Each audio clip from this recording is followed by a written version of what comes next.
Hello, friends, and welcome to Adventures in Pixieland. My name is Amy. I am an ordained minister, and we are in Bible study. We're in the NIV, and we will be through 2025. In 2026, we'll start the KJV. We're trying to read a lot of different versions of the Bible and compare language differences. When they edit it, did they change what it meant? Because sometimes they did, sometimes they didn't. We'll take a look at that language. So, in this video, though, we are in Psalms, Book 1. We're in Psalm 18.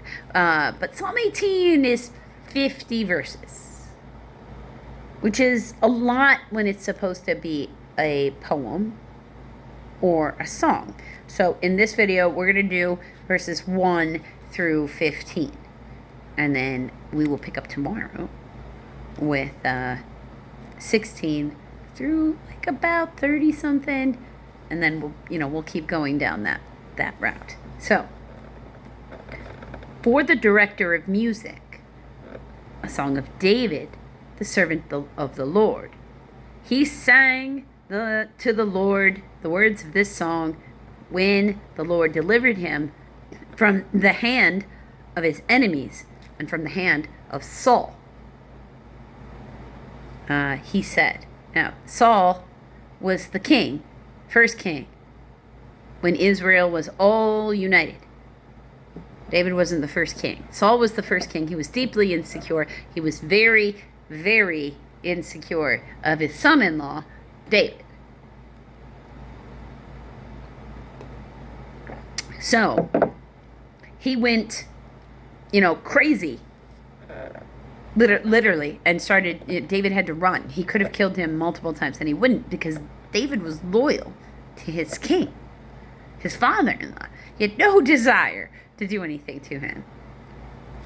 So he was on the run for years, hiding.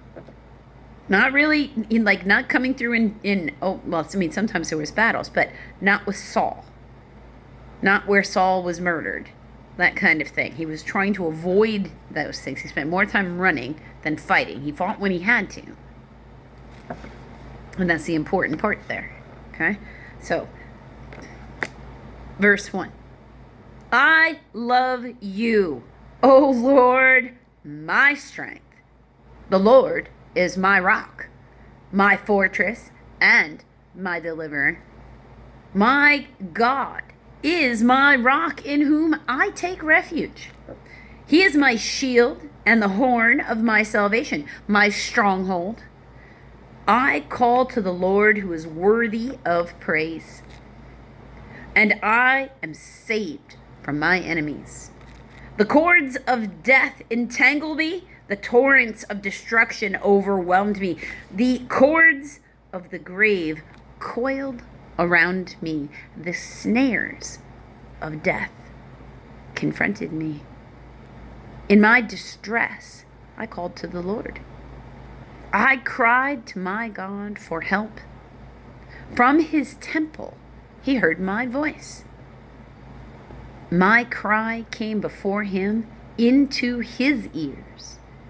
The earth trembled and quaked, and the foundations of the mountains shook. They trembled because he was angry. Smoke rose from his nostrils. Consuming fire came from his mouth.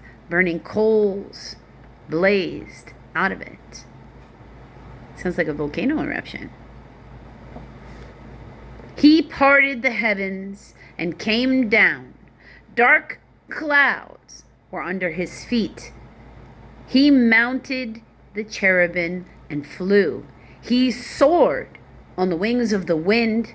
He made darkness his covering, his canopy around him, the dark rain clouds of the sky.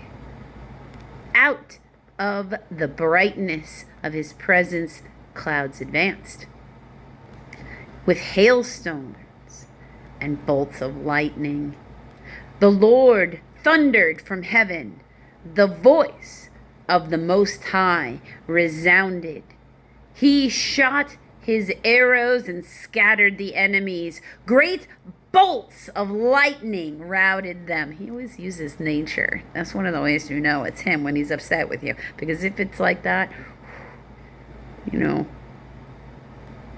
be afraid when lightning almost hits you. I would be. The valleys of the sea were exposed, and the foundations of the earth laid bare at your rebuke, O Lord, at the blast of the breath from your nostrils.